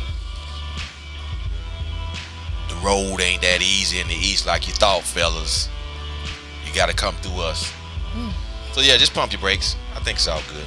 Okay, all right. I'll make it real quick. They're the new girl in high school that just transferred in from the school out of county. First couple of weeks, she's the baddest thing. She's the best one. Everybody want to sit down and lunch table with her. After a couple of days, you get to notice that she ain't all that good, and the luster starts to wear off, and everybody that's around you looks better. That shit will fade. It will fade. It's going to be a social media bombshell when Kyrie comes out and starts complaining. Dang. It's going to happen. It's going to happen. It's going to happen. It's that new booty in school. Everybody like it the first week. And after a while, she just fade on to the back locker room. That's it. Well, that's an interesting scenario. Yeah. All right. Been there, done that. All right, everybody. So we're moving right along. So we just wrapped up that segment. So now we're moving along to our NFL Week 16 predictions. So on Christmas Day, we have one an NFL game, the Vikings at Saints at 4:30. So who we taking? If this is a playoff game, I take the Vikings. Since it's not a playoff game, Saints will win it. Drew Brees back. Second game, he better. Line is the Saints by 6.5, so that means they need to win by 7. And just as you were saying, the Saints have had crazy woes against the Vikings in the playoffs. It's been ugly, well documented. Everybody knows that the Saints just cannot beat Minnesota when it comes to a big game. But we also know that Kirk Cousins is trash in prime time. This game is going to be as prime time as it possibly can get because people are going to be watching this on Christmas Day over NFL games. The Saints will cover this spread. They're going to roll Minnesota. It's going to be ugly. It'll be probably the first time they've ever ran through them in recent history because we know how they fared against this team. New Orleans will win big. Take the money on the Saints. I'm going to take the Saints. I'm going with the Saints as well. All right. There it is. All right, here we go. All right, so Saturday, the Bucks at the Lions. TB12 and the Bucks put together 60 minutes worth of football. I'm going with the Bucks this week. Bucks. Oh yeah, Detroit is trash. Bucks by 7.5. They'll take the 8-point win. They're not going to get behind to Detroit. They'll easily roll the victory here. I mean, they're exactly where we thought they would be. They're sitting at 9-5. People are like, oh, they're not that good. It's like no one thought they would win more than 11 games. If they win their last 2 games, they'll be 11-5. That's exactly where we projected them to be. They'll roll over Detroit, and they'll beat Atlanta next week. We haven't even gotten there, but they're winning this week. Lies you tell. The lie. All right, well, Bucks for me over this one. So 49ers at Cardinals. 49ers at Cardinals. And Kyler Murray bounce back. Going to Arizona. Yeah, I mean, they got C.J. Beathard starting. Nick Mullins is out. So, like, they're down to their third-string quarterback in San Fran. Arizona doesn't play a whole lot of defense, so I think that's why the line is only Arizona by 3 because they're at home, and you're only getting those 3 because you're playing at home. But I'm going to still take Arizona, and I think they will cover the spread. They won't win by a lot. They may win by like 6. But Arizona's going to win a game. Yeah, I got the Cardinals. I'm taking Kyler Murray. Expecting him to bounce back. Did y'all see DeAndre Hopkins, though? D-Hop, Yes. Came under the fire this week with, misses a lot of practice. And then the media was like, you missing practices. And they don't realize that veterans miss a lot of practice. But D-Hop is the man. He's leading all NFL receivers so far going in. So guess what? No need for him to stop this week. Let's go to work. It's just like night and day with him. So I'm taking the Cardinals. So what about the Dolphins at the Raiders? Boom, boom, boom. Man, this is going to be a dog fight in my opinion. I'm going to begrudgingly go with the Raiders because they're at home. But the Dolphins could very well take this, but I'll ride with the Raiders. I'm going Dolphins on this one. I'm not a fan of Gruden and the boys over there. I don't have any faith in the Raiders and what they're doing. Oh, dang. I mean, we're looking at Marcus Mariota starting. It's not going to be Derek Carr. The offense is going to be very different. Miami's defense is stout. You know what? I forgot about that. Mariota not starting. I'm definitely taking Miami to win this game. I think Mariota will probably put up some decent numbers, and they'll still lose this game. They have Vegas favored by 2. Not sure why. I'm taking Miami to win. And Mariota's auditioning for another job somewhere if Carr doesn't come back, or just trying to, put some good film on. And he looked pretty good, coming out last week. So I still don't think they got enough against the Dolphins. Right. So Dolphins. I'm taking Miami. Okay. All right. Well. Except for Mike chose the Raiders. I'm sorry. Yeah, I chose the We had to Raiders. put that on tape because he'll come back next week and say he was 16-0. This guy. All right. All right, so moving on to Sunday. Falcons at Chiefs. Chiefs. I mean, as I'm saying, we already know Chiefs. Whoa, you know, what? let's be realistic You say here. what? Well, you know, You say what? somebody down there probably gonna pick a little say what? different. But It's I'm just going with the funny Chiefs. How y'all both Falcons fans? Y'all just like, nah. I'm about to do the Jedi mind trick on this shit. I'm gonna choose the Chief, and I hope the Falcons win. Julio Jones comes back this week. You know, I don't know what we're gonna do against his speed. We don't have any goddamn rushing. But again, I think the Chiefs gonna win it. There's nothing you can do about it. Chiefs for me. Yeah, I mean, the Chiefs are favored by 12.5. I mean, that's a hell of a spread. Doesn't matter where they're playing. I mean, they're at home, so that makes it even worse. It's going to be cold in Arrowhead. We just saw what the Falcons did against Tampa Bay. You think they're going to go into Kansas City and win? Absolutely not. I told you Kansas City was going to be 15-1, right? I did say that. They're 13-1 now. That means they're going to beat the Falcons. And they'll cover that spread. Period. Okay. Yeah. Okay. That's all I happening. don't know about the spread, though. I like them to do both. All right. So We who's gonna eat next that on the spread list? Browns at the Jets. Jets, Jets. Taking the Browns. Yeah, I'm taking the Browns. I mean, even though the Jets did do their thing, but I mean, you know, you really can't. Yeah, Browns are doing their thing. They're still trying to win their division. I think they'll come out and smash the Jets. Okay. Oh, yeah. I mean, the Jets got their Cinderella win last week. It's not going to happen again. Cleveland has a lot to play for. I mean, Cleveland is about to win the AFC North for the first time in forever. I mean, that might be the first time they won a division since the late 80s. Yeah, at least 20 years. That's been a minute ago. I mean, have they won the division since the last time? Like when they lost to Elway and them in the playoffs to go to the Super Bowl? That far back? I think it's probably been that long since they won the division. Bernie Kosar the damn quarterback? Who's the quarterback? Yeah, I mean, I think that is back to the Kosar days. Hold on. Yeah, like Kosar against Elway. It's been that long. Cleveland has so much to play for.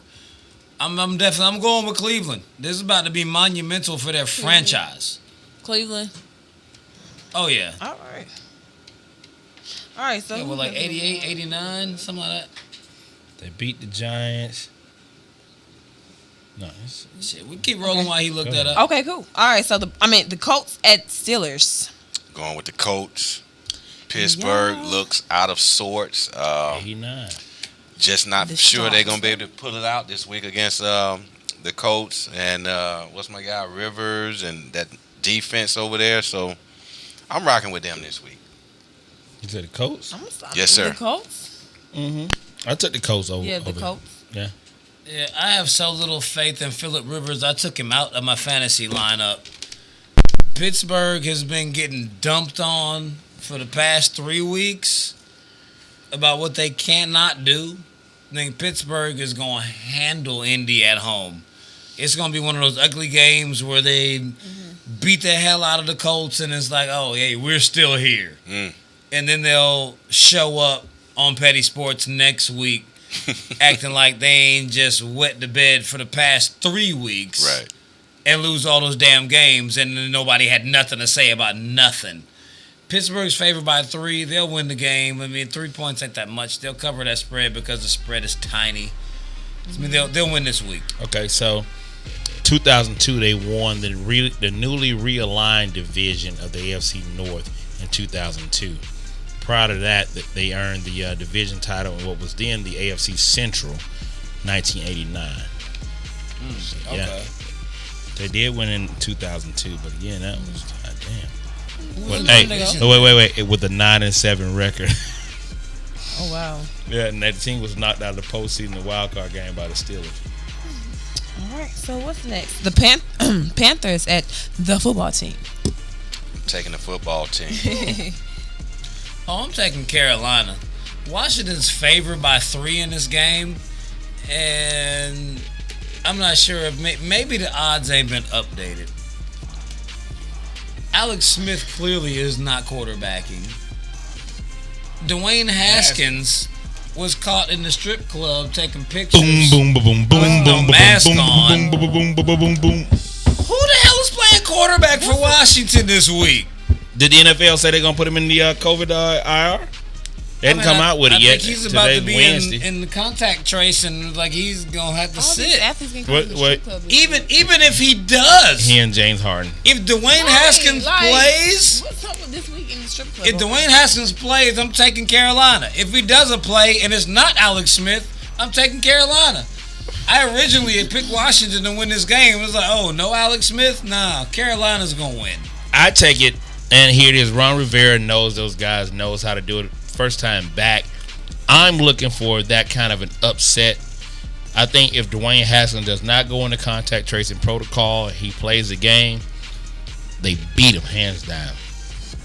Dwayne Haskins is a bad quarterback. He's not a great quarterback. He's not even a good quarterback at this point. I think he has talent, but I think Ron Rivera understands the guys over in Carolina. He understands what they do and what they don't do. And it's very difficult for a former head coach to come back 1 year removed to say, hey, this guy can't cover this. This guy has a problem doing this. This guy here opens up too quick. He knows how to exploit him. He's lip loaded the OC and the DC to make this thing happen. I think the football team beats Carolina. Ron Rivera's not that good a coach. I disagree. All right, so Bears at Jaguars. The Bears.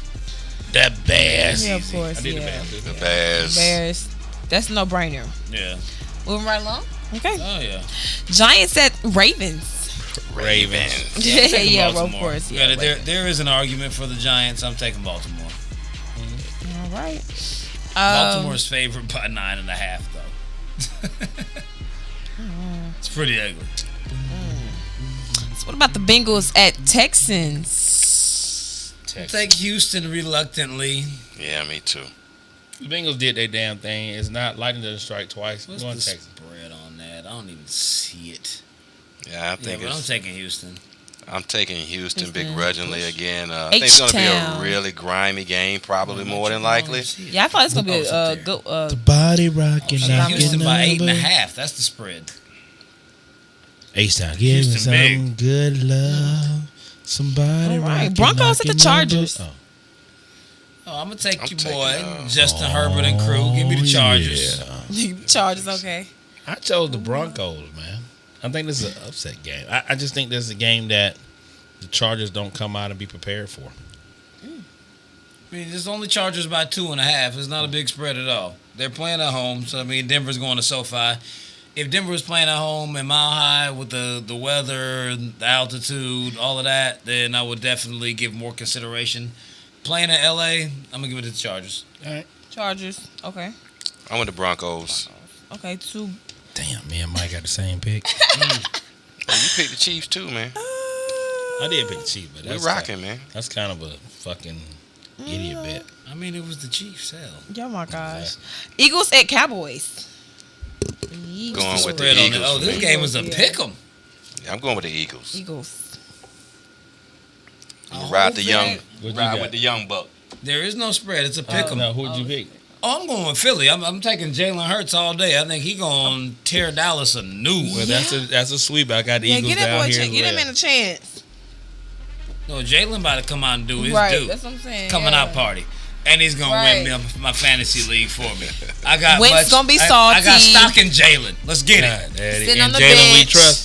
I've been holding him on my bench all year long, Let that waiting man, on him it's time for him to to start. shine. Waiting on man. And this now I moment. deployed him, and I'm in the championship. Waiting on Time for this him to moment. shine, yeah. When's gonna be salty? Been waiting and waiting and waiting. When you finally get All it, it might make your head blow off. Rams at Seahawks. See y'all. Seattle by Seahawks. 2 is the line. I'm going with the Seahawks. I'm going to Russ. In Russ, we Oh trust. yeah, Seahawks. I'm taking the Rams. Oh, They just lost to the upset Jets. alert. They're not gonna turn. I mean, it's Yeah, not I an feel upset. like they'll redeem themselves. There's not an upset. You think even though No. 2.5? 2 points. Is it 2 It's points? not an upset. It's not an upset at all. I mean, the Rams are just barely sitting behind the Seahawks. The Rams have been considered better than the Seahawks all season. That's not an upset. Until you see Russ. Now here you go. Milwaukee just pulled. I'm about off to say a damn- right. Boston just went up by 2. 0.4 seconds left in the game. Oh yeah, that one's tight. And I'm looking at these standings. Let me see where they sit. A bank shot 3. Boom, boom. Tatum. Yang. Yang. Gang, gang. So you decided not to watch the Hawks, though, huh? They didn't come on. Seattle's They didn't. Seattle's 10-4. The Rams are 9-5. The Rams beat Seattle last time they played them. They beat them this time. They take the lead in the division. And the damn push, yes. So there you go. The Rams are going to win this game, especially after the way they lost to the Jets last week. They're not losing again. Jets, Jets. All right, so who's next? Titans at Packers. AR-12. I'm taking AR-12. the Packers. Tennessee. I'm taking the Packers. Really? You taking who, Bill? I'm taking the Packers. This is a tough one to me. I mean, It's Green Bay by 4.5. What we also know is Green Bay cannot stop the run. They don't have to. Tennessee is going to run early and often. They're going to control the clock. Ryan Tannehill will get off because the play action is going to work because Derrick Henry will go for at least 150 yards in this game. Tennessee will beat Green Bay. He's going for 2,000. I think AR-12 would do what he does best. It's coming. It's playoff time. He's in a groove. He's in a zone. He's competing for what could be arguably another MVP run. I We think haven't seen him get the job done in 10 years. this season is a whole. Like I said, he better be prepared to hold a clipboard. Right. His exact words. Right. Like, he ain't missed no They're words. losing to the Titans. Okay. Well, I took the Packers. ooh, Packers. This is a good one though. Monday Night Football. So the Bills at the Patriots. Who do we have? Taking the Bills.